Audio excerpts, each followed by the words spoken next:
Hello, everybody. I'm Jill Terhar Lewis, the Mid-Atlantic Region Governor. I'm sorry to report that the judges' meeting recording was lost when Zoom crashed on me just after the meeting. So I'm making a second recording of the online student auditions instructions. Please contact me if you have any problems or need any help with figuring this out. But it shouldn't take too long, and I got some great feedback from the people that attended the meeting, and I'll try to convey that as well. So we're going to start with a PowerPoint with some specific details. First off, this is specifically for the online auditions. Most of this information is the same for in-person and online because we will be using our computers to do online evaluations at Liberty as well. But this meeting is specifically for the online judges, and I told the group that I'm working on assigning judges to the schedule, and it should be out later today. And the rest of the schedule should be coming shortly after. It just takes a while to get through all of the details and to shuffle the information. We actually had 652 applicants, which is quite a lot. And I'm really excited about the amount of people that showed up for our new special hybrid situation. So today is March 3rd. The assignments will be coming out, and the judging will open tomorrow. If you have a category that has a -1, -2, -3, etc. after it, it is what we know of as a split category. That is a big category that's been split into smaller groups, and then those groups need to have a sing-off at the end. So if you have a split category to judge, please make sure you finish it by tomorrow. That is so that the top 3 students in those categories can go on to the sing-off round, which will begin on March 5th. If you've been assigned a sing-off round category, you will need to wait until those are ready to judge, and they will be popping into your box on March 5th. And those do not require comments or watching all of the songs, only the song selected for the sing-off round. Also, March 6th is when all category judging needs to be finished for our online event.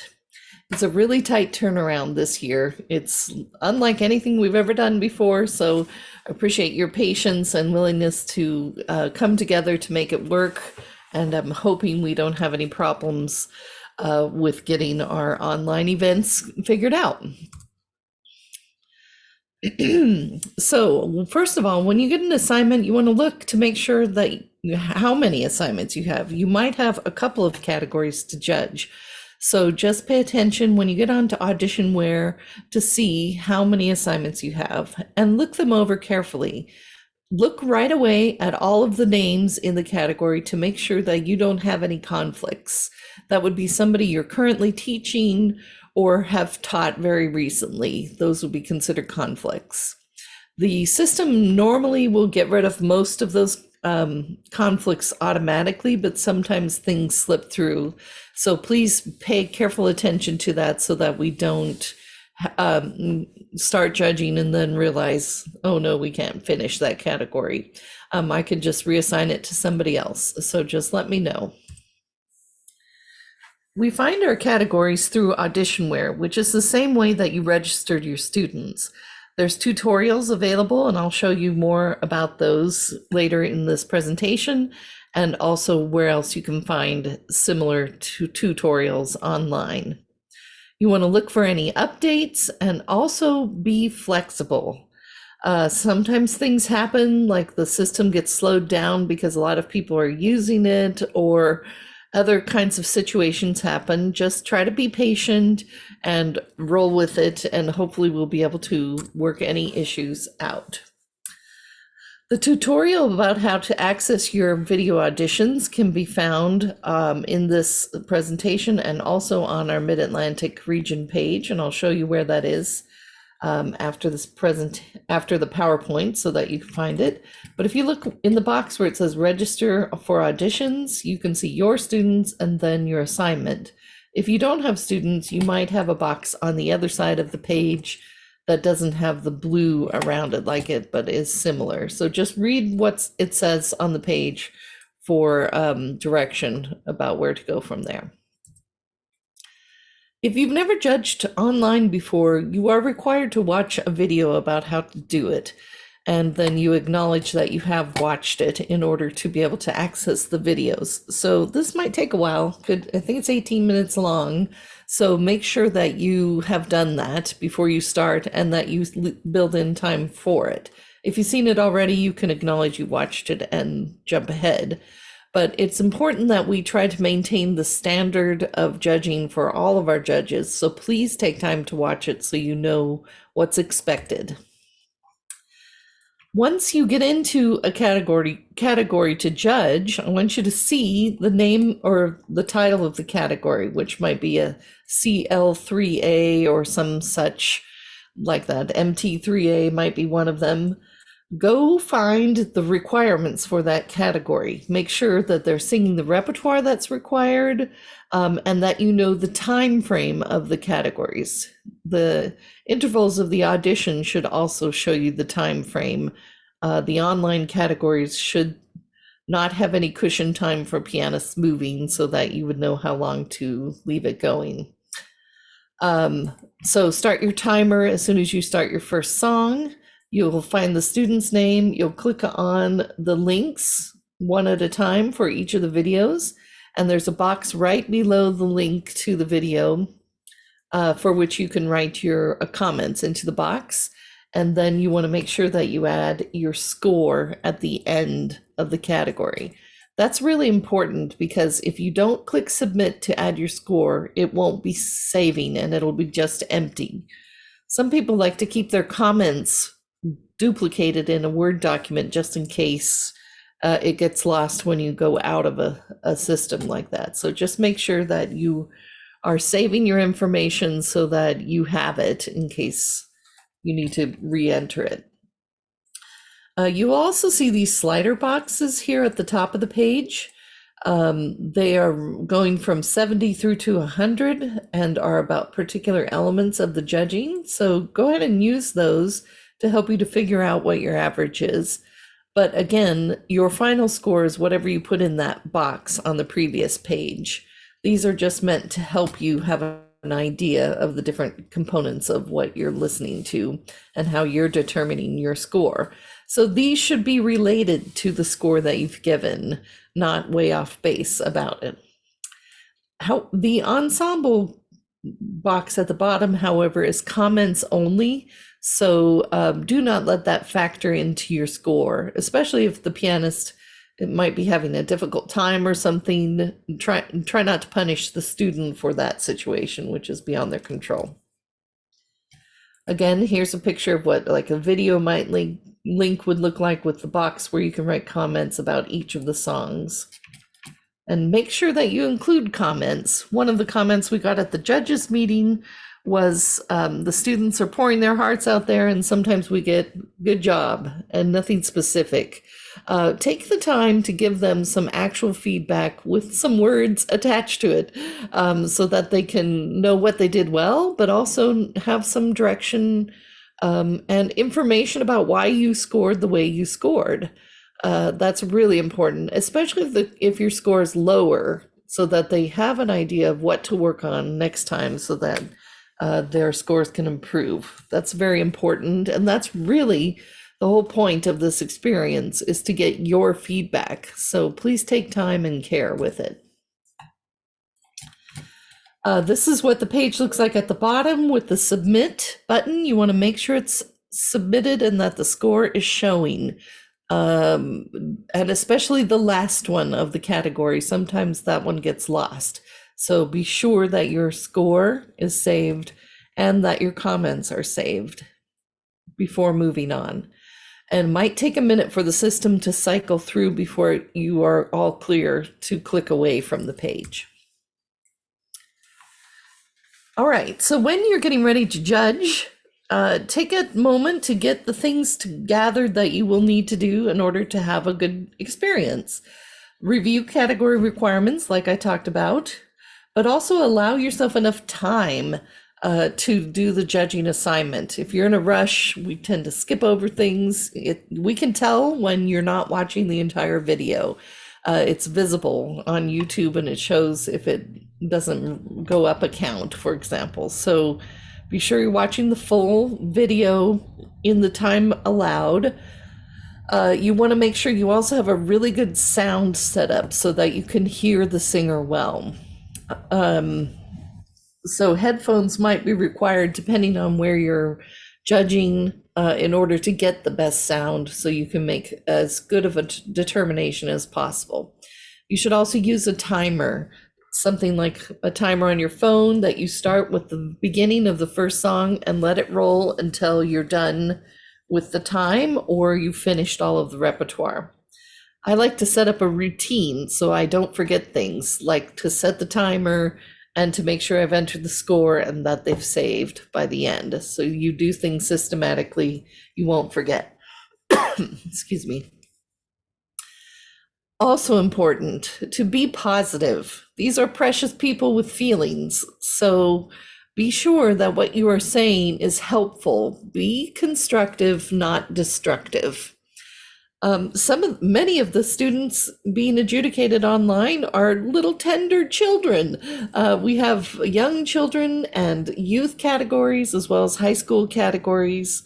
But every person deserves to be treated with respect and to be congratulated for the vulnerability that they're showing by working on this art form that we all love. So be cautious with how you are delivering your message and make sure that your message is appropriate to the age level that you're judging. If you have concerns about judging a younger age level or any particular category, just let me know so that we get you in a good situation where you feel confident and that we do no harm to the students.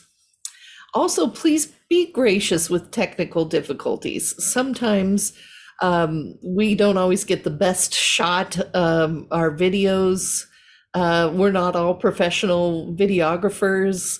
The sound might have some squeaks in it or something unusual happening there. Just realize that life happens and try not to punish.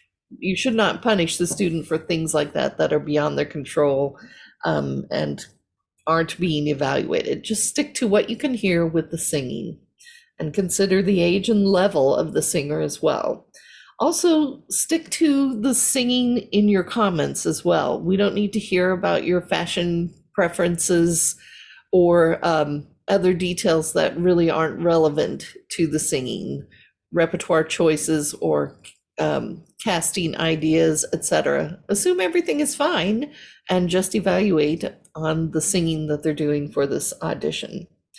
Also, please no solicitors. It's an abuse of power when you reach out to a student that you've adjudicated and try to persuade them to do something like come to your school or other things like that. So do not abuse the power relationship by soliciting students for building up your own studio, for example. If problems do arise, just stop and take time to solve the issue. You can just send me an email, stop the timer on your video, your timer system, so that you don't waste the audition time by trying to figure it out and then not get to hear as much as you need to. If it can't be fixed right away, just take a break from it and then move to the next person and then go back to it later. Just consider as if the accompanist was late or some other situation happened where you just shift the schedule so that you go to the next person instead of stay where you're at. Judge as if there is no problem whatsoever. That's really important. I have already had people vetting the repertoire and making other determinations about whether the student is disqualified or not based on the rules of the competition. You should assume that everything's fine. Write it down and bring it to me, send it to me in an email, and I can evaluate it. Let me worry about the legalities of the situation. And don't you let that affect how you give feedback to the students. And at this point, I took any questions and thanked everybody for their time.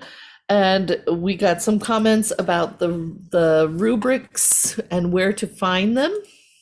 So I want to bring up a couple of different resources for us to use when we're adjudicating as well. So first of all, gonna pop right over here to our Mid-Atlantic region webpage, where you can find lots of information about the conference, workshops, etc., as well as audition information in here, like how to access the tutorials or the auditionware, and other resources related to the competition as well. And then on the NATS website, there are lots of resources. National Student Auditions Resource Center you can find on the NATS website when you go from the home page to competitions to here.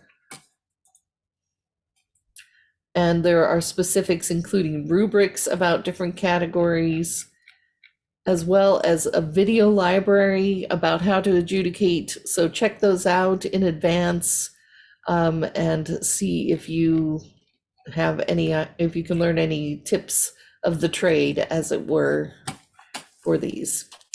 On this page as well, I have information about tips or important points for adjudicators.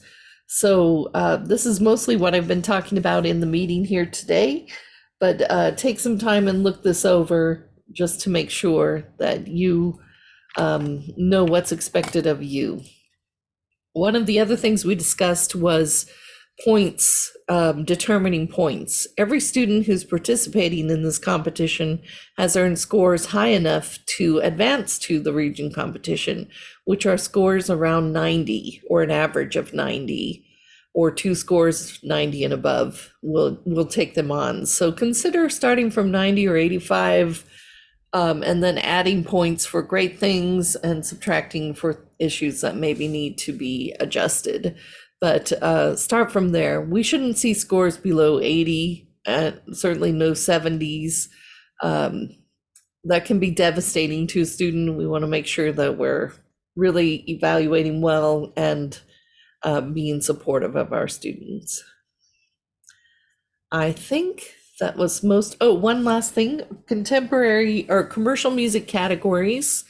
Those are kind of new, so it's important to note that those categories can use a backing track that has multiple instruments. What can't be on there are background vocals, so if those are on there, let me know. They also use a microphone and sometimes can hold a microphone, so that's all permitted. If you happen to be judging that category and don't feel comfortable assessing it, please let me know. But there's also rubrics about it for you to double check the information with it.